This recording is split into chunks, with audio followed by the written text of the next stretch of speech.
Up, bienvenue sur le podcast Conversation Awesome avec Karmakin. Mon nom est Claudia et ma mission avec ce podcast est de t'amener dans un monde d'inspiration, de découverte et d'apprentissage. À travers des épisodes solo ou avec invités, en français and in English, attends-toi à une panoplie de sujets et d'histoires variées en lien avec la santé, les habitudes de vie, le développement personnel et spirituel et tout ce qui peut t'aider à vivre une vie awesome, épanouie selon tes termes. I am honored and so grateful that you're here. Merci de partager le podcast en grand nombre, de t'y abonner et de laisser 5 étoiles et un review sur ta plateforme d'écoute préférée. All right, let's dive in dans la nouvelle conversation de la semaine et merci encore d'être à l'écoute. You're awesome.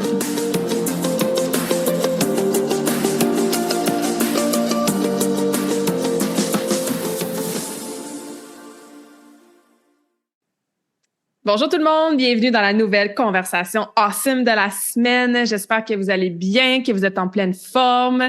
Merci d'être à l'écoute. Si c'est ta première fois sur le podcast, bienvenue. Si tu es ici à chaque semaine ou de temps en temps, re-bienvenue. Aujourd'hui, c'est un épisode spécial avec une invitée spéciale que j'ai vraiment hâte de vous présenter, surtout les mamans, les parents qui nous écoutent, là, ou les gens qui nous écoutent, qui travaillent avec des jeunes. Je pense que vous allez vraiment, vraiment apprécier cet épisode-là. Donc, je reçois Jennifer sur le podcast. Salut Jennifer, bienvenue! Merci, allô Claudia, bonjour tout le monde. Contente d'être là avec toi aujourd'hui, avec vous autres. Oui! Je vais parler d'une cause importante pour moi, les enfants et les familles, les parents. Donnons un petit peu de contexte à ceux qui nous écoutent. Dans le fond, on fait partie d'un même groupe de réseautage. On s'est rencontrés en personne il y a pas si longtemps que ça. Et on faisait un tour de table, en fait, pour se présenter. Qui on était, c'est quoi nos entreprises, etc., nos missions, nos services. Et tout le monde qui a partagé leur truc, c'est super intéressant. Mais toi, il y a une chose que tu as dit, puis ça m'a fait comme une espèce de coup dans mon âme. J'étais genre, il faut que moi puis Jennifer, on se parle en one-on-one, là, au-delà d'un dîner comme ça avec plusieurs personnes. Tu sais, tu parlais de ta mission, puis pourquoi tu fais ce que tu fais, puis je vais pas citer tes mots exacts, là, mais tu as dit quelque chose du genre, tu sais, moi, je veux que les enfants soient capables de rester qui ils sont. Okay. Puis ça fait tellement partie, moi aussi, de la vie utopique que j'aimerais créer. Puis c'est pour ça que, pour moi, c'est important de redonner à la cause des enfants de différentes façons à chaque année, tu sais. Puis les gens me le demandent, tu sais, pourquoi cette cause-là? T'as même pas d'enfants, Claudia, là, tu sais. Je suis comme, on dirait que j'en ai comme 500 ou 1 million, là, tu sais. Puis c'est ça, moi aussi, c'est que l'enfant qui est, par exemple, moi, je parle beaucoup de santé, d'habitude de vie. L'enfant qui est obèse à 5 ans, c'est pas de sa faute. L'enfant qui est né dans un milieu défavorisé, c'est pas de sa faute. L'enfant qui a, de nos jours, on entend beaucoup, dépression, anxiété, TDA, TDAH, conflits, environnements familiaux dysfonctionnels ou même sains avec toutes les choses que ça appelle au quotidien. Ben lui, il l'a pas demandé. Ouais. Si l'enfant, il est encore pur, il est naïf à la limite, il y a cette petite sagesse-là que souvent je trouve tellement inspirante, tu sais. Puis, c'est ça, on met les enfants dans certains milieux, dans des boîtes, la société fait qu'est-ce que la société fait, puis c'est pas mauvais ou pas bon, it just is, c'est la réalité qu'on vit. Fait que malheureusement, il y a des enfants qui se ramassent avec des troubles de santé super jeunes, il y en a qui perdent ce petit cadeau intérieur-là qu'ils ont, il y en a qui poursuivent plus leur passion parce qu'ils se sont fait dire X, Y, Z, puis je trouve ça dommage, tu sais, j'ai envie que les enfants restent eux-mêmes vraiment qui ils sont, who they're meant to be le plus longtemps possible, avant de se faire influencer par peut-être des choses un petit peu moins, alignées, tu sais, ou positives. Fait que bref, tout ça pour dire que quand tu avais dit cette phrase-là, j'étais comme, oh my God, ça me parle vraiment.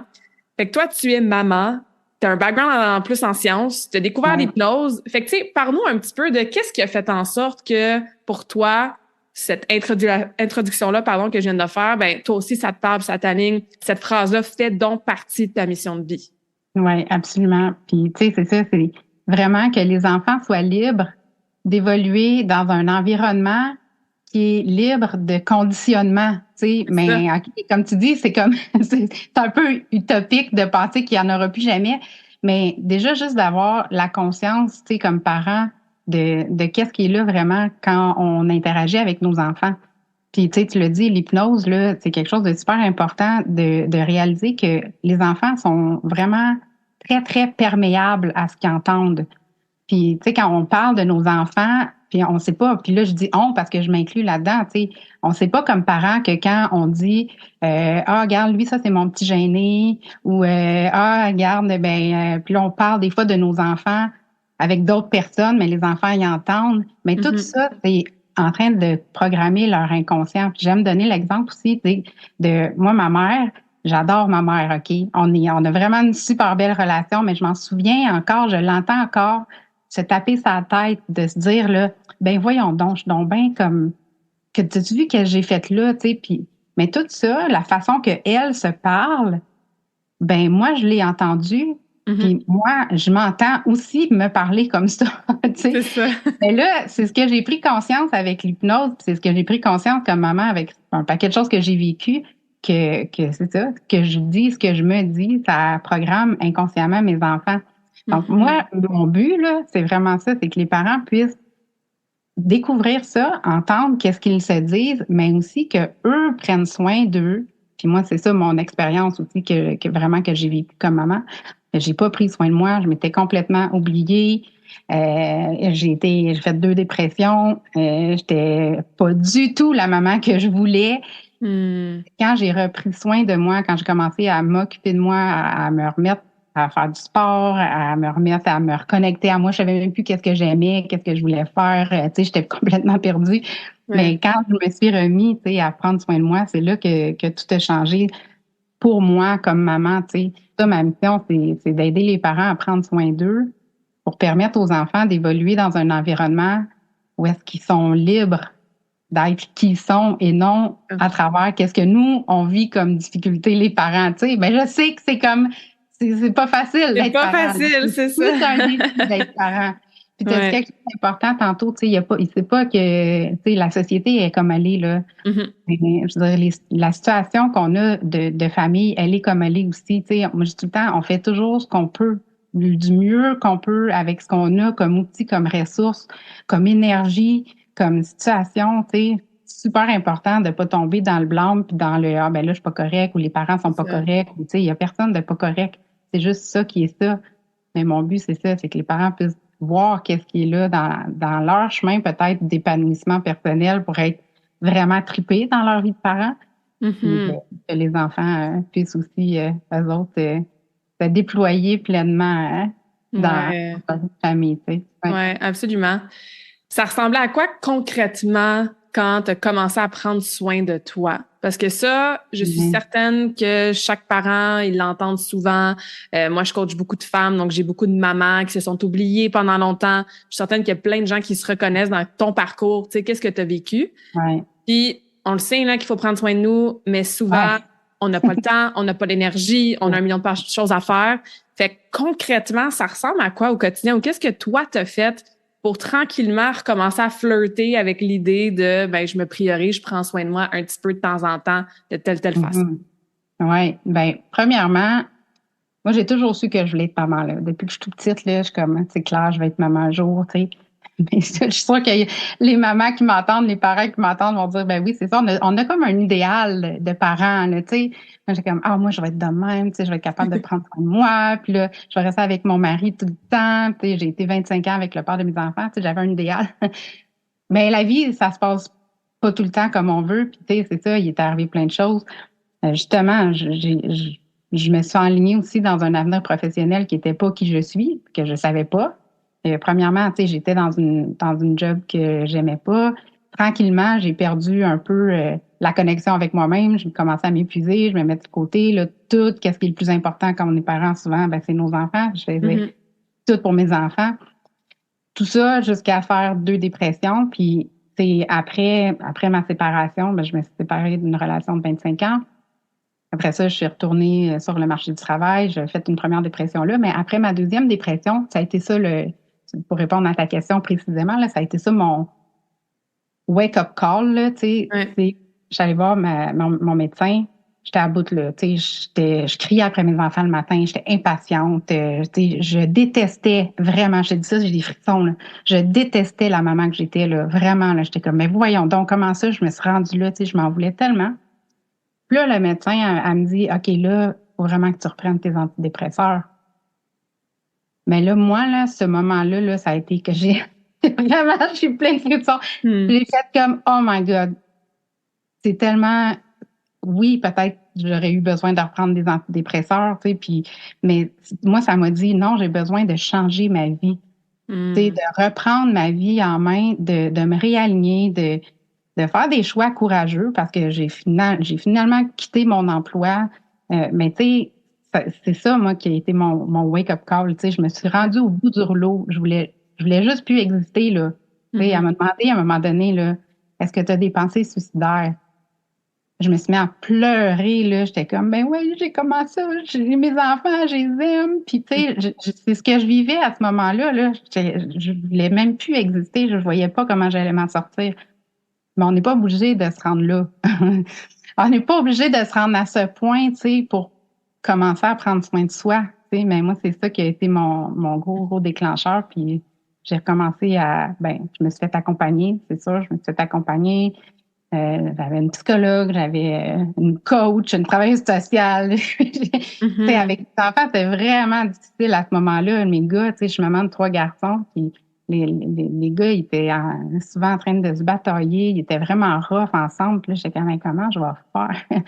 Tu sais, j'avais vraiment besoin d'aide, même si à ce moment-là, j'avais déjà plein d'outils, là. J'étais déjà coach, j'avais déjà plein d'outils, mais j'étais tellement moi-même à bout que j'étais incapable d'utiliser toutes les connaissances que j'avais, tu sais, mais en commençant à me faire accompagner, en me réalignant, en retrouvant qui je suis vraiment, qu'est-ce qui me fait triper, moi, dans ma vie, là, depuis que je suis toute petite, c'est quoi?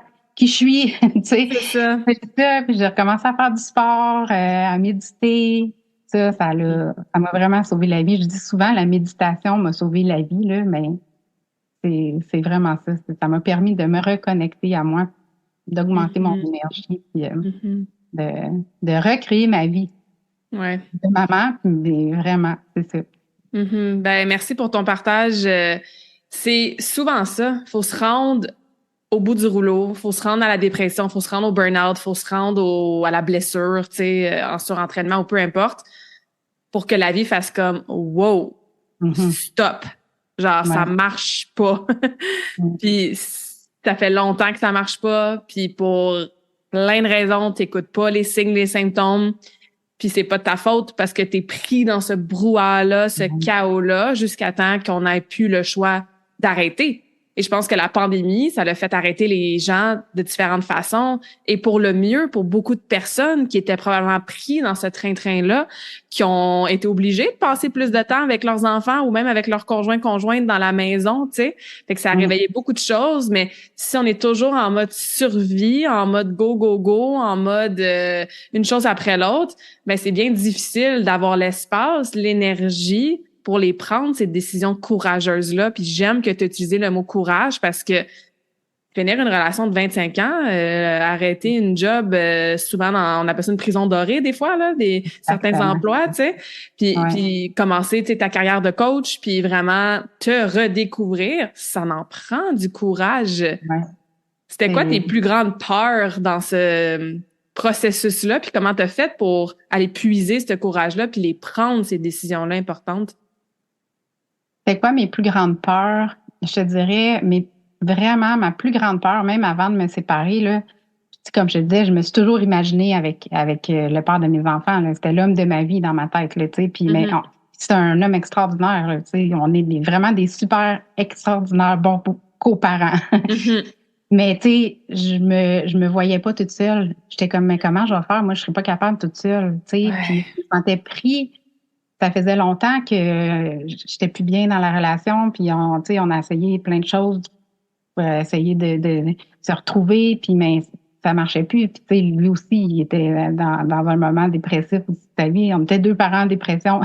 C'était vraiment rushant, là. C'était vraiment pas facile. Puis c'est ça, la plus grande peur que j'avais, c'était de me retrouver toute seule. Comment je vais faire pour arriver financièrement toute seule? Puis en plus, à ce moment-là, j'ai fait mon premier changement de job, tu sais, puis j'étais comme, comment je vais faire, tu sais. Mais ce qui m'a permis d'avoir du courage, c'est vraiment les accompagnements que j'ai eus. Je me suis fait accompagner. C'est là, à ce moment-là, moi, que j'ai fait ma formation en coaching. Ça, c'était en 2015 à peu près. que j'ai fait ma formation en coaching, que je me suis comme reconnectée à moi, à qui je suis, à ce que j'aime, qu'est-ce qui me fait triper. Ça m'a amené ce courage-là. Puis je me suis trouvé un autre emploi où est-ce que là, financièrement, j'étais à l'aise, tu sais, puis j'étais comme, OK, là, je repars. Mais ouais, d'avoir peur de ne pas être capable d'arriver toute seule, ça, c'était la plus grande peur. Ouais, je pense qu'il y a beaucoup de personnes qui peuvent raisonner avec ça puis se retrouver là-dedans, hein. Puis justement, le côté financier, le côté gérer tout ce qu'on a géré. Si c'est des personnes qui ont été en couple ou avec d'autres gens pendant très longtemps, mais ça peut faire effectivement peur d'être seule, tu sais. Ouais. Mais le fait d'être accompagné, le fait d'avoir, peu importe, là, coach, psychologue, thérapeute, tu sais, il y a tellement de modalités, tellement de belles professions qui viennent aider les gens avec toutes sortes de défis, tu sais. C'est sûr que, bon, les deux, on se parle de coach à coach. Moi, ça fait c'est plus que 16 ans que je porte fièrement le chapeau de coach de différentes façons. Moi, j'ai des coachs dans plein de domaines de ma vie. Fait que c'est sûr que c'est quelque chose qu'on va mettre de l'avant. Mais c'est tellement ironique qu'une des grandes peurs, c'est d'être toute seule. And yet, on a de la misère à demander de l'aide pour être accompagnée.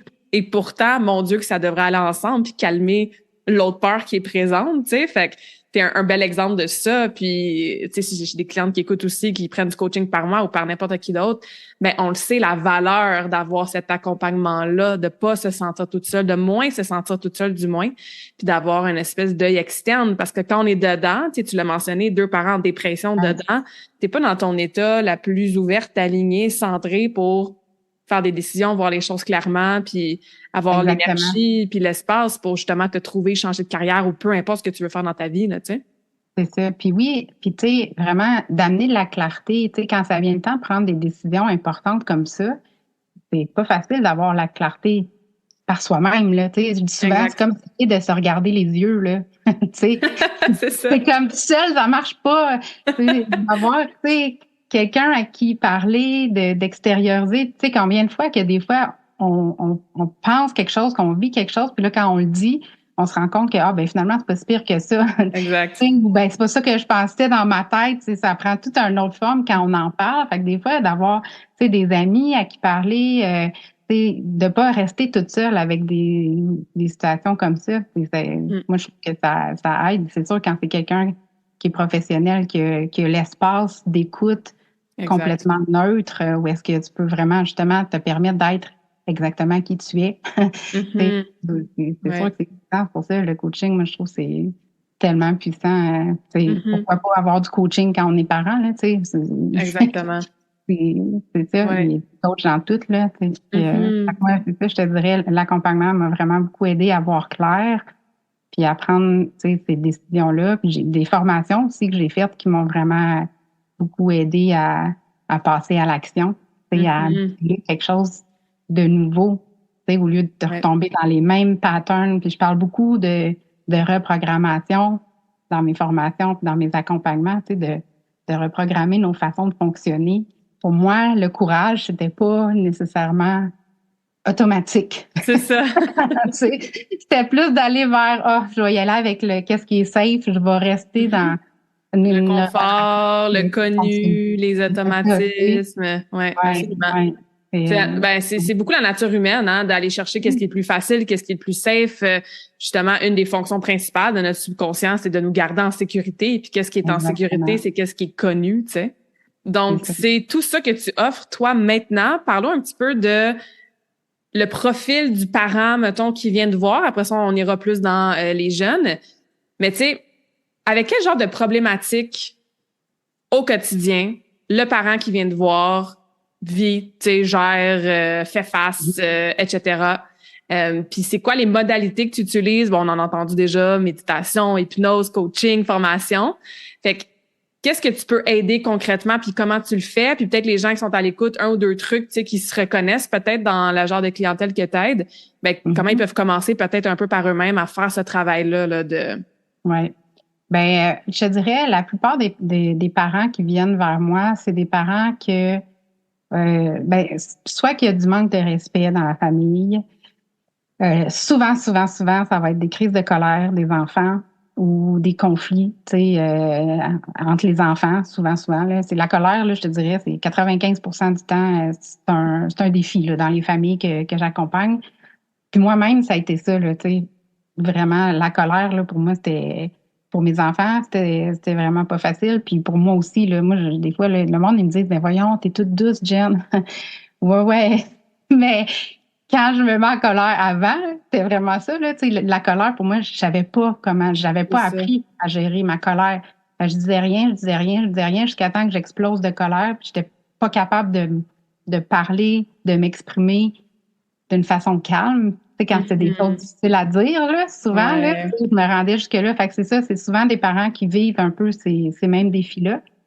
Fait que je vais accompagner les parents avec comment eux gérer leur propre colère, comment eux arriver à parler d'une façon, tu sais, autant avec leur enfant qu'avec leur conjoint ou l'ex-conjoint, tu sais, Mhm. tout autour des relations familiales, mais comment gérer cette colère-là, être capable de parler d'une façon authentique et d'une façon directe, de dire les vraies affaires, tu sais, sans donner tort à personne, tu sais, d'être capable de trouver des ententes. J'enseigne beaucoup la communication non violente aussi, là. C'est Mhm. à ma façon de comment moi je la comprends avec tu sais, tous mes autres outils, là, mais fait que ça va être ça. Fait que des fois, c'est des rencontres en individuel. Des fois, c'est des rencontres de groupe, parce que j'ai aussi un membership de groupe de parents que j'accompagne, OK, cool. les aider à garder les Justement, entraînements. puis pas se sentir C'est trop toute ça. seule, faire comme ah, moi aussi, je Oui, pète une coche après mes enfants des fois. OK, ben, c'est ça, tellement. je me sens moins Sortir de la mal. culpabilité. Oui, exactement. C'est ça, je vais vraiment beaucoup aider dans les rencontres individuelles avec les parents. L'hypnose, c'est sûr que pour moi, c'est vraiment puissant, tu sais. Puis juste une petite parenthèse de comment j'ai découvert l'hypnose, parce que moi, je suis scientifique à la base, là. Tu sais, on en a parlé un peu au début. Tu sais, moi, j'ai travaillé pendant 15 ans en recherche biomédicale. J'ai fait une maîtrise en immunologie. Tu sais, pour moi, le corps humain, c'est une machine extraordinaire, là, tu sais. Fait que Mhm. j'ai toujours été attirée par ça. Là, ben, avec ce que je vous ai dit tantôt, après 2 dépressions, je me suis rendu compte que c'était pas du tout là que je devais me situer dans mon travail. Moi, c'est l'humain, tu sais, au complet que j'aime vraiment. Mais c'est ça, pour revenir à l'hypnose, tu sais, c'est quand moi, j'ai eu mon premier garçon par césarienne. Là, le deuxième, je me suis dit, non, non, je veux pas subir mon accouchement, là. J'ai vraiment eu l'impression de subir mon accouchement. Mm. J'ai regardé comment avoir un accouchement naturel après césarienne, puis toutes les histoires de succès des femmes qui avaient réussi un accouchement naturel après césarienne avaient fait de l'hypnose. Wow, Là que, tu sais, intéressant. ouais, vraiment, j'ai fait comme, c'est ça, je me suis dit, c'est intéressant. J'ai commencé à regarder, à lire sur l'hypnose, puis, tu sais, là, mon côté scientifique, il était comme un peu sceptique, mais en même temps curieux, tu sais. Donc, je me suis trouvée une accompagnante à la naissance. Puis j'ai accouché vraiment sous hypnose avec mon deuxième garçon et le troisième aussi, mais c'est là que j'ai découvert la puissance de l'inconscient. C'est ça. J'ai comme, parce que tu sais, je voyais là, ma pression était élevée parce que j'étais toute monitorée, là, vu que c'était un accouchement après césarienne aussi. Fait que je voyais ma pression élevée. Dès que j'ai commencé à écouter les enregistrements d'auto-hypnose, ma pression a diminué. J'ai vu le Mhm. moniteur, là, la pression a diminué. Mes contractions, je voyais l'intensité des contractions, mais puis ça augmentait, là, la douleur augmentait aussi, mais quand j'ai commencé à écouter l'enregistrement, c'était beaucoup plus confortable dans mon corps. Pourtant, je voyais encore les tracés, tu sais, intenses des contractions. Fait que Mm. moi, là, j'ai fait comme, oh, wow! Là, mon cerveau scientifique était vraiment content. Puis quand j'ai accouché, je me disais, je me sentais comme une superwoman, là. J'étais comme, C'est clair. wow! De découvrir la puissance humaine. Mhm. Depuis ce temps-là, l'hypnose est dans ma vie, là. Ouais. Ça me supporte au quotidien, tu sais. Puis c'est Mhm. une de mes missions, tu sais, autant pour les enfants que les parents, qu'ils puissent découvrir leur puissance humaine. Mhm. L'hypnose en est une, tu sais, on a toute cette capacité-là d'aller puiser dans nos ressources en mettant notre mental de côté des fois, qui, Ouais. qui revient tout le temps dans les mêmes patterns, tu sais. Fait que c'est ça. Fait que l'hypnose, j'utilise vraiment beaucoup l'hypnose pour accompagner. Ça aide énormément, premièrement, à apaiser. Mhm. des fois, tu sais, pour revenir à la colère, tu sais, des fois, on ne sait pas vraiment pourquoi on est en colère. Tu sais, on est juste comme pas bien. Mais l'hypnose, ça peut vraiment aider à venir mettre de la clarté là-dessus, puis venir désamorcer, tu sais, des situations passées ou tu sais, des perceptions qu'on a eues de certains événements. Puis après ça, c'est comme si ça l'enlève du chemin un peu les choses qui nous empêchent de rester calme et zen. Mm-hmm. Donc voilà, l'hypnose, c'est vraiment un outil puissant que j'utilise tout le temps. D'ailleurs, tu sais, si sur mon site web, là, j'en ai une méditation hypnotique que j'ai créée pour les parents, qui est gratuite. Pour, tu sais, c'est 15 minutes, là. Tu sais, c'est une méditation hypnotique, là. C'est vraiment juste d'écouter avec des suggestions positives. Puis ça aide vraiment beaucoup à apaiser. Je vous invite à aller la télécharger gratuite. Mais oui, merci. Tu peux la faire en marchant. Tu sais, vous pouvez la faire assise. Il y a plein de façons de le faire, mais voilà, c'est super apaisant, hein, l'hypnose. Aussi, souvent, j'appelle ça comme une espèce de raccourci pour ton subconscient. Parce que on peut faire la thérapie où est-ce qu'on parle, on peut faire du journaling où est-ce qu'on écrit, on peut avoir plein d'autres outils, d'autres modalités, utiliser des affirmations positives, etc. là, en coaching. Et tout ça, ça l'aide. Mais, tu sais, moi, l'hypnose, ce que ça l'a fait pour moi, c'est que ça l'a accéléré un peu, pas mal, toute cette reprogrammation-là. Puis, ça demande justement un 10-15 minutes par jour. Ça demande d'écouter quelque chose pendant que tu dors, tu t'en rends même pas compte. Ça demande une rencontre avec quelqu'un, évidemment, qui est formé de temps en temps. Puis le processus, c'est très calme et très apaisant et très positif. Des fois, tu sors d'une thérapie ou d'une séance de coaching, puis t'as pleuré, puis c'était rough, puis tu sais, puis ça prend ça des fois, mais l'hypnose, c'est comme plus doux un peu, tu sais, comme modalité, je trouve. Et le raccourci, il est là parce qu'on parle directement à ton subconscient, tu sais. C'est super intéressant. Fait que les gens qui sont curieux, commencez avec la méditation hypnotique que tu proposes. C'est gratuit, vous avez rien à perdre. Si vous êtes parent en plus, vous vous reconnaissez dans la conversation d'aujourd'hui, ça va être un bon starting point. Puis ça peut nous aider aussi à défaire peut-être des fausses croyances qu'on a ou de la résistance ou des mythes qu'on peut avoir avec l'hypnose de comme je vais écouter ça puis genre je vais faire la poule devant les gens parce qu'on voit ça à la télé, tu sais comme. Je pense qu'on est dans des conversations en 2024 où est-ce que l'hypnose est de plus en plus, un peu comme la méditation il y a 20 ans, personne ne parlait de ça, sauf dans les pays en Orient, tu sais. Là, c'est beaucoup plus dans la conversation mainstream et tant mieux parce que c'est effectivement super puissant là, pour reprogrammer son subconscient, ses patterns, etc. Oui, absolument. Tu sais, puis moi, je donne souvent l'exemple c'est un peu comme si quand il y a quelque chose qui se passe, mais qu'on n'arrive pas à changer un comportement parce que c'est notre inconscient qui est là, qui roule en arrière. Mais c'est comme si, par exemple, on descend dans notre sous-sol, puis là, il fait noir, t'arrives, t'as les 2 pieds dans l'eau, là, t'es dans le sous-sol, il fait noir, t'as les 2 pieds dans l'eau, tu le sais qu'il y a un dégât d'eau, là, il y a quelque chose, mais tu vois rien. Fait que tu peux pas aller fermer le robinet, là. C'est ça. Mais l'hypnose, c'est un peu ça. C'est comme si ça permet d'ouvrir les lumières, de faire comme OK, c'est de là que ça fuit. Je vais aller fermer le robinet, tu sais. Fait que c'est ça que ça permet, l'hypnose. Mais en tout cas, c'est une image. Non, mais j'adore l'analogie. Parce que pour moi, c'est ça. Ça permet d'avoir, comme tu as dit, ça va plus vite, c'est direct. On peut voir d'où ça vient, puis aller transformer ce qui est dans le chemin. Puis, c'est ça. Puis avec les enfants, en plus, c'est tellement le fun. Ben oui. C'est beaucoup avec les images, avec des métaphores. Eux autres, ils aiment vraiment ça. Ils n'ont pas l'impression d'être en consultation. Là, exactement. On buse, puis ça n'a pas besoin d'être plate. Là. C'est ça. Ben, ça revient au côté accessible aussi, autant pour les jeunes. Puis tu as mentionné quelque chose, je dis un peu la même affaire aussi quand je parle du subconscient. Tu sais, quand on se dit là, c'est plus fort que moi. Moi, je trouve que c'est une phrase souvent qui peut indiquer que c'est peut-être ton subconscient là qui est en train de dicter le comportement que tu es en train de faire. Bon, je donne un exemple souvent en nutrition, tu es en train de manger le sac de chips au complet ou le bol de crème glacée au complet, tu sais, tu le sais consciemment que c'est pas la meilleure chose pour toi en ce moment pour ta santé, mais tu le fais quand même parce que c'est plus fort que toi. sais. Et souvent, ben, c'est parce que peut-être que justement, dans ton subconscient, à quelque part, t'as observé ta mère manger ses émotions quand t'avais 3, 4, 5, 6 ans et t'as retenu une suggestion de, ben, quand je vais pas bien, je dois manger mes émotions pour aller mieux, tu sais. Mais ça se reprogramme. Fait que c'est pas, comme tu dis, t'adores ta mère, moi aussi, tu sais, c'est pas d'en vouloir à nos parents, là, ou d'en vouloir à la société ou d'en vouloir au système scolaire, mais c'est d'être conscient à l'âge adulte qu'on peut avoir ces modalités-là, ces ressources-là pour nos enfants, pour nous-mêmes, pour laisser aller des choses qui nous servent plus, là, tu sais. Fait que c'est... bref, moi aussi, je ne peux que preach pour tout ce qui est hypnose. Fait que je trouve ça cool que tu l'abordes avec les jeunes aussi. Puis je veux revenir à la colère parce que je pense que ça aussi, c'est quelque chose que plusieurs familles vivent.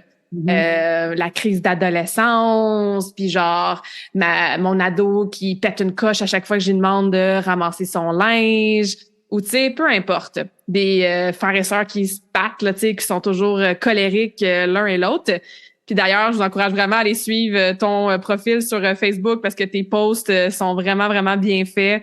Dernièrement, j'en ai vu passer là, comme la pinte de lait qui est vide. Pourquoi tu la changes pas? La boîte de céréales, je pense, vide. Voyons, je t'ai dit, tu sais. Fait que bref, t'as beaucoup d'exemples, tu sais, qu'on peut vraiment tous se reconnaître là-dedans. Fait que bref, pourquoi tu penses que la colère, cette difficulté à l'exprimer de façon saine, cette présence-là souvent assez importante dans les milieux familiaux, tu sais, pourquoi c'est aussi commun pour les parents, pour les enfants dans notre société? Ouais. Moi, mon avis personnel, c'est que on n'a juste pas appris. Je partage le même avis personnel que toi. Ouais, hein? C'est ça que je dis aux enfants, c'est ça que je dis aux parents que je rencontre. Puis tu sais, regarde, j'ai une bouteille, là, vous la verrez pas à l'écran, mais c'est une bouteille à neige, là. On sait tout c'est quoi, là, une bouteille à neige, là. J'ai une bouteille à neige avec un cœur dans le milieu. Le cœur dans le milieu, pour moi, c'est vraiment notre essence humaine, là. Tu sais, c'est la joie, moi, je dis tout le temps, on est né pour être heureux, là. OK, oui, Absolument. la vie, c'est la vie, puis c'est pas toujours facile, mais on est né pour être heureux. Puis quand on est en colère, ben là, c'est quand on brasse la bouteille, tu sais, on voit plus le cœur.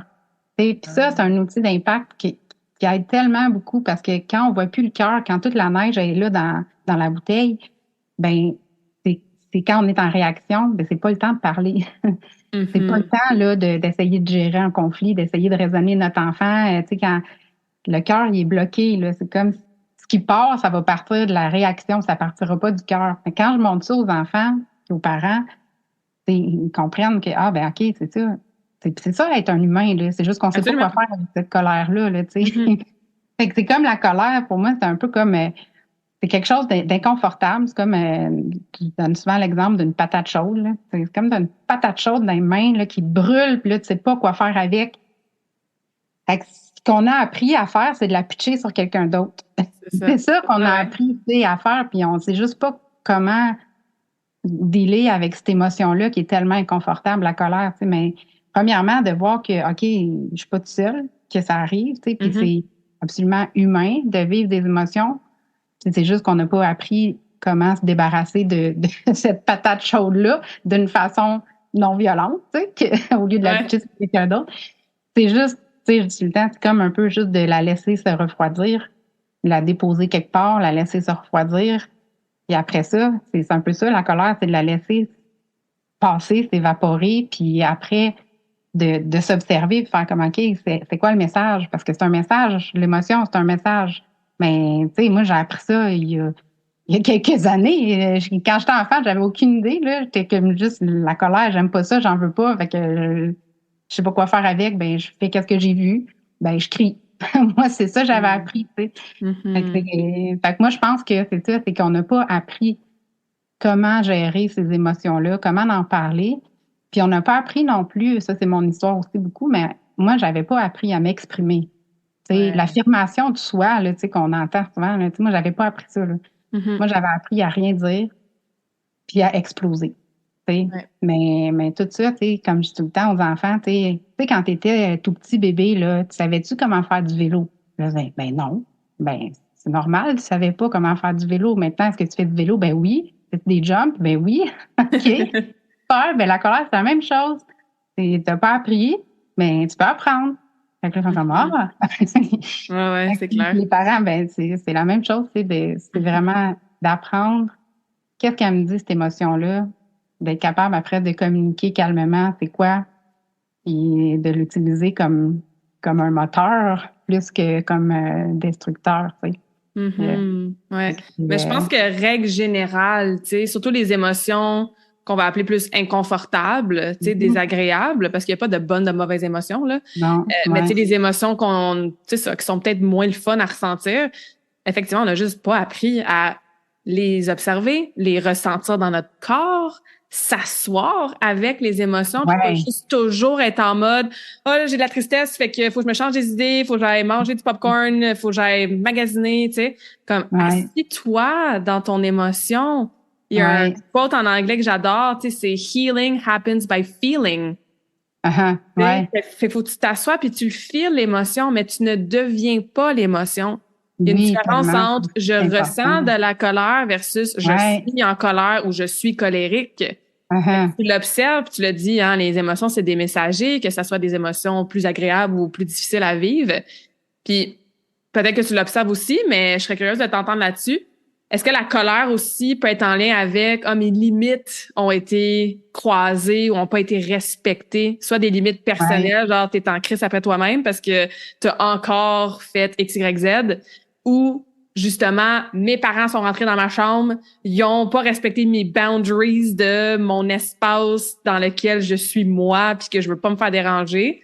Est-ce que tu le remarques, ça, cette espèce de croissade de boundaries, de limites? Puis comment on peut faire pour justement affirmer nos limites de façon saine dans un milieu familial, puis après ça, ben, les respecter mutuellement de part et d'autre? Oui, effectivement. Puis tu sais, ça aussi, c'est un autre défi que je vois beaucoup, que moi-même je vis aussi, que j'ai vécu comme maman, d'arriver à affirmer, mais mettre mes limites. Puis tu sais, une autre tendance humaine, c'est de donner le tort à quelqu'un d'autre. Tu sais, souvent, c'est bien plus facile de dire comme OK, j'ai pas été capable de m'affirmer, là, mais là, c'est à cause de lui. C'est lui qui est venu dans ma chambre. C'est lui qui a pas écouté. C'est mes enfants qui m'écoutent pas, tu sais. Mais dans le fond, moi, je dis souvent ça. Je disais souvent ça. Mes enfants, ils m'écoutent pas. Ils font pas ce que je dis. Ils s'en foutent de ce que je dis. Mais dans le fond, c'est moi qui étais pas capable de me faire écouter, de mettre mes limites, tu sais. Fait que là, exactement. Des fois, on est fâchés contre nous autres mêmes. Fait que là, on la pitch pareil, cette patate-là, sur quelqu'un d'autre. Ouais. Mais d'apprendre à être responsable, puis tu sais, responsable, pas dans le sens de payer ses factures, là, tu sais, responsable dans le sens de prendre la responsabilité de son état. Ça aussi, c'est un autre apprentissage qu'on n'a pas appris. On a appris à être victime de la vie, à être victime des autres. Puis encore là, il n'y a rien de pas correct. C'est juste ça qu'on a appris. C'est ça que la société apprend. Mais d'apprendre à être responsable puis à faire comme, hey, tu sais, pour les colères, là, avec les enfants, là, souvent, c'est ça. Les enfants sont fâchés. Tu sais, moi, mettons, mon fils, il me dit, ben là, tu m'avais dit que tu viendrais me chercher à 6 heures, puis t'es pas venu, puis là, il est fâché, puis mais moi, avant, j'étais comme, ben là, non, là, ben là, je suis venue plus tard, mais là, tu sais, je suis venue pareil, tu sais, ça finissait que c'est juste un conflit. Mais juste de prendre déjà responsabilité que, ben, t'as raison. Tu sais, c'est vrai, je t'avais dit que j'allais être là à 6 heures, puis j'étais pas là à 6 heures. Assumer que c'est ça, qui est ça, tu sais, au lieu de juste pas vouloir assumer, parce que là, moi, je suis en colère après moi, mais comment ça, donc, je suis pas capable d'arriver à l'heure, puis tu sais. Fait que, tu sais, c'est tout ça, c'est d'assumer, d'être capable d'être humble et de prendre responsabilité des fois de ses erreurs, puis de venir vers les enfants et dire, hey, tu sais, quand j'ai crié après toi l'autre jour, là, je m'excuse, c'est vraiment pas ça que je voulais. Mais ça, c'est tout le temps important de le faire dans un moment où est-ce que on n'est pas On lead avec le cœur. c'est ça, pas la bouteille qui est toute Ah non, c'est clair. C'est clair. d'avoir le courage de venir réparer, tu sais. C'est ça, je dis souvent, tu sais, les parents, on n'est pas parfaits, là. On n'a pas besoin d'apprendre à être parfait. C'est d'apprendre à réparer. Ça, c'est important. C'est de réparer la situation puis de venir prendre, c'est ça, responsabilité de, hey, je me rends compte que c'est parce que j'ai pas été capable de dire non ou j'ai pas été capable de respecter ma limite que ça a débordé, tu sais, la situation. Mais bon, de venir prendre responsabilité, de venir créer des ententes, c'est ça, je dis tout le temps. sais, c'est ça, dans la communication non violente, c'est ça aussi, là, c'est d'apprendre à dire, regarde, quand c'est arrivé ça, telle affaire, là, tu sais, quand vous chicanez dans le salon, les gars, là, moi, là, ça m'impatiente, là, j'ai besoin de calme, là. Qu'est-ce qu'on peut faire ensemble, là, tu sais, vous avez besoin de jouer, OK, mais moi, j'ai besoin de calme, tu sais, c'est quoi l'entente qu'on peut faire? C'est tout ça qui s'apprend, à mettre ses limites. Oui, ça s'apprend, c'est ça. Puis ça revient à ce que tu disais au début de notre conversation, tu sais, de justement les enfants, les jeunes, ben ils observent consciemment et inconsciemment les comportements des adultes qui ont un gros impact dans leur vie. Hein? Souvent, c'est les parents, mais ça peut être des grands-parents, ça sont super présents, ça peut être des professeurs, des coachs. Fait que si nous, en tant que parents, on est dans ces intentions-là de réparer, de s'asseoir avec nos émotions, d'avoir une communication qui est non-verbale, ben qu'est-ce qu'ils vont observer? Ah, ben j'ai pas besoin d'être parfait. Tu sais, j'ai pas cette pression-là à mettre, fait que ça enlève tout le syndrome de ceux qui vieillissent avec l'étiquette de perfectionniste, tu sais. Ah, j'ai le droit de dire que je suis en colère. Mais qu'est-ce que ça fait quand ils vont vieillir? Ben, ils vont être capables de réguler leurs émotions, de les exprimer, de les vivre, mais en mode calme et centré et venant du cœur, tu sais. Fait que c'est vraiment lead by example, là, tu sais, faire tellement. Ouais, Oui, mais c'est pas facile, tu sais. Fait qu'est-ce que tu as des mindsets ou des trucs pour le parent qui entend ça, puis qui a encore la petite voix de comme t'es pas assez une bonne mère, puis t'as encore je sais pas moi, t'as encore pogné les nerfs après ton kid, puis you know better, puis tu devrais faire mieux, puis tu sais les parents qui se tapent sur la tête eux-mêmes parce qu'ils sont pas à la hauteur de cette souvent illusion-là utopique du parent qui aurait aimé être. Puis encore une fois, je reviens à la femme parce que je sais que c'est surtout des femmes qui nous écoutent. Puis, ben plus ça va, puis on a des femmes qui ont des carrières, des entreprises, puis c'est plus l'espèce de schéma commun de la femme reste à la maison et c'est son rôle de mère qui est là en priorité. Il y a toutes sortes de choses différentes. Puis encore une fois, il n'y a pas de moins bonne, meilleure, là. C'est vraiment awesome d'avoir toute cette variété-là. Mais c'est ça, le parent qui est comme, ben, je suis pas assez une bonne mère parce que je passe trop de temps de travail ou je suis pas assez une bonne entrepreneur parce que je passe trop de temps à la maison. Bref, ce genre de réflexion-là qu'on peut avoir qui fait en sorte qu'on se tape sur la tête, comment on fait pour en avoir moins de cette critique-là interne? Bien, première chose là, que je dis tout le temps, c'est de regarder l'état des faits, les faits comme ils sont. Tu sais, moi, j'avais ça, j'ai encore ça, cette tendance-là à me taper sa tête, là. Ben, au lieu de résister à ça, puis faire comme, hey, je voudrais donc pas être de même, là, je voudrais donc être capable de faire comme elle, puis comme elle, puis comme elle, tu sais, mais de juste faire comme, hey, en ce moment, c'est ça. En ce moment, ce qui se passe, c'est que je me tape sa tête. C'est pas ça que je veux, OK? C'est ça. Mais d'arrêter de résister avec qu'est-ce qui est là, ça, c'est la première affaire. Acceptation. Parce que sinon, oui, c'est ça, l'acceptation. Puis, tu sais, même, je dirais, tu sais, de vraiment comme l'accueillir, l'embrasser, faire comme hey, tu sais, vraiment, ça m'appartient, c'est vraiment ça. C'est ça qui est là en ce moment, je choisis, là. C'est ça, tu sais. C'est pas facile à faire, mais juste faire comme OK, non, c'est ça qui est là en ce moment, je me tape la tête ou je me sens pas une bonne maman, je suis pas la maman que je voudrais être. Bon, mais ça veut pas dire que c'est ça pour vrai. Juste accepter que c'est là en ce moment. Puis après, c'est de faire comme OK, à quoi je suis engagée, là? Qu'est-ce qui est vraiment important pour moi, là? Tu sais, ce qui est important pour moi, c'est de prendre soin de moi, c'est de prendre soin de mes enfants, c'est de créer des belles relations, c'est que ça soit un climat harmonieux, c'est quoi là, qui est vraiment important? C'est de se rappeler à quoi on est engagé. Puis, moi, je dis tout le temps, c'est de l'entraînement. Encore là, c'est de s'entraîner à s'observer, à faire comme, ah, ben là, je vois qu'il y a le petit saboteur qui est là. De le mettre de côté. Puis à chaque fois, tu sais, qu'on arrive à l'attraper, ce pattern-là, parce que c'est un pattern, tu sais, quand on arrive à l'attraper puis à le laisser de côté, ben c'est ça la reprogrammation, tu sais. C'est comme, je suis en train de me reprogrammer, de fonctionner d'une nouvelle façon puis d'être bienveillante envers moi-même. Et puis là, il y a plein de façons d'être bienveillant envers soi-même. Tu sais, ça peut être des affirmations, ça peut être, moi je dis souvent, c'est quoi vos wow, là? De quoi vous êtes fiers là, de vous, là, tu sais? De l'écrire, de se mettre des mots dans le miroir, je sais pas, il y a plein de façons de reprogrammer ça. Puis dans mon auto-hypnose que j'ai pour les parents, entre autres, c'est ça mon but aussi, c'est que ça puisse reprogrammer ces pensées-là qui sont des fois négatives, mais que ça soit plus des pensées qui soient positives, élevantes, puis de voir le beau, tu sais. Mais quand on se permet de faire ça pour nous, là, c'est tellement le plus beau cadeau qu'on peut donner à nos enfants. Exact. Parce qu'après, on les voit à travers ces yeux-là, pleins d'amour qu'on a pour nous. Mm-hmm. Comme ça qu'on peut voir nos enfants vraiment, nos lunettes sont plus teintées de nos propres rejets, tu sais, de parties de nous qu'on n'aime pas, tu sais. Fait que Mm-hmm. C'est d'embrasser notre soi entière, tu sais, avec nos côtés lumière, nos côtés ombre, puis notre passé, nos expériences, nos blessures, le travail qu'on fait maintenant, puis de s'accepter, hein, ce fameux-là mot-là, pardon, qui est pas toujours facile, mais c'est ce qui crée en anglais, on dit le ripple effect, là, l'effet sur les autres, sur les enfants, évidemment, sur la dynamique familiale, fait que ça part de soi. Ça part de soi tellement, puis tu sais, c'est pas facile, là. Ça prend ce courage-là de se regarder vraiment dans le miroir puis faire comme, hey, OK, moi, cette partie-là, moi, je l'aime pas, là, mais OK, qu'est-ce que je peux faire pour donner un peu d'amour puis l'accepter puis commencer à faire un comportement différent, tu sais. Mais c'est parce que c'est ça, après, quand on fait ça pour nous, c'est que nos enfants, tu sais, moi, là, mes gars, maintenant, là, tu sais, ils ont 11, 15 puis 17, là. Puis c'est des ados, là. C'est 3 ados.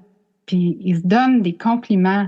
Ils se disent, hey, merci de m'avoir, je sais pas moi, merci de m'avoir donné une barre tendre ou, tu sais, ils sont reconnaissants envers eux. Mais avant, c'était pas ça, là.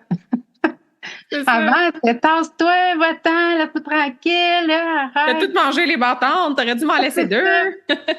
Ouais, puis c'est pas parfait, là, on s'entend, là. Non, c'est pas le but non plus. C'est mais ça. il y a quand même quelque chose qui a changé dans ma façon de me parler. Exact. Dans ma façon de leur parler, tu sais, de voir le beau en eux, plus que de voir tout ce qui marche pas, tu sais, c'est toute cette reprogrammation-là, ça a un impact, je le vois entre eux, tu sais. Wow. C'est ça, c'est le plus beau cadeau qu'on peut faire à nos enfants, c'est vraiment ça. C'est de prendre soin de soi, puis de venir comme, je dirais, guérir. C'est peut-être pas guérir, mais c'est de venir prendre soin de nos propres blessures d'enfance, parce que c'est ça. C'est tout le temps ça qui est là. C'est nos propres blessures d'enfance qui refont surface quand on a des enfants, tu sais. T'as de quoi être fier, autant pour ce que tu fais pour toi que pour tes enfants, que maintenant pour tous les gens que tu aides, les jeunes que tu aides. C'est vraiment inspirant. Merci fois 1000 pour ton partage. Puis je pense que vraiment, tu vas avoir beaucoup de gens qui vont te suivre sur Facebook parce que c'est sûr que tu as donné 1 million d'exemples que je sais que les gens vont se reconnaître parce que c'est tellement ça, la dynamique familiale. Comme tu as dit, c'est pas parfait, c'est pas facile. Le but, c'est pas d'être parfait non plus, tu sais, mais c'est d'être toujours dans la constante conscience, évolution, puis se donner les outils pour que, tu sais, je pense qu'à la base, l'humain, c'est ça, veut être heureux, veut être aimé. On est fait pour vivre justement en communauté, entouré de ceux qu'on aime, puis ça part du noyau familial, tu sais, fait que c'est vraiment une belle mission que tu partages aujourd'hui. Puis, bon, j'ai mentionné ta page Facebook, mais dis-nous comment est-ce qu'on peut justement te suivre, rentrer en contact avec toi, où est-ce que tu offres tes services, qu'est-ce que c'est en personne, en ligne, les gens qui nous écoutent sont comme moi, j'ai besoin d'une Jennifer dans ma vie puis dans ma famille. Comment est-ce qu'on peut travailler avec toi? Oui, je fais, de la consultation en ligne, autant avec les enfants qu'avec les parents. Puis, je fais aussi de la consultation à mon bureau à Laval. Avec les enfants, j'ai la table de massage aussi. Dans mon type d'accompagnement, il y a vraiment une portion où est-ce que l'enfant il est couché sur la table de massage quand on fait l'hypnose, puis il relaxe. Fait qu'il y a ça. Je suis à Laval. Sinon, vous pouvez me rejoindre sur mon site web jenniferharris.ca. Et j'ai un groupe aussi sur Facebook pour les parents, ça s'appelle Parents Inspirants, qui est un groupe où est-ce que, c'est ça, je viens partager, je viens donner des exemples, je viens répondre à des questions. C'est ça, j'ai ce groupe-là aussi qui est pour moi important pour que les parents se sentent en communauté et qu'ils ne se sentent pas toutes seules à vivre ce qu'ils vivent parce que c'est ça. On vit toutes des difficultés, c'est juste que c'est pas tout le monde qui en parle. Exactement. Génial. Je vais tout mettre ça dans la description du podcast. Et il me reste une question à te poser que je pose à toutes mes invités. Est-ce que tu as une citation préférée et voudrais-tu nous la partager, nous dire un peu pourquoi cette citation-là? Une citation préférée, je dirais Ben moi, je te dirais, ce qui a comme fait un déclic pour moi dans ma tête, là, c'est peu importe ce qui se passe à l'extérieur, je garde mon calme intérieur. Puis c'est une citation qui va se faire comme hey, comment je fais ça? Mais c'est ça. C'est ça le travail, c'est ça qu'on jase aujourd'hui. C'est ça, exactement. Tu sais, puis c'est comment arriver à garder son calme intérieur, peu importe ce qui se passe à l'extérieur. Il y a plein de façons, mais c'est après ça ma citation. Peu importe ce qui se passe à l'extérieur, je garde mon calme intérieur. C'est possible. Ouais. Ouais, c'est possible, effectivement. Ouais. Donc, merci encore, Jennifer. On va vous souhaiter beaucoup de calme intérieur à nos auditrices et auditeurs. On se revoit dans une prochaine conversation awesome, puis allez suivre Jennifer pour plein de trucs awesome. Merci encore. Merci tout le monde. Merci, Claudia.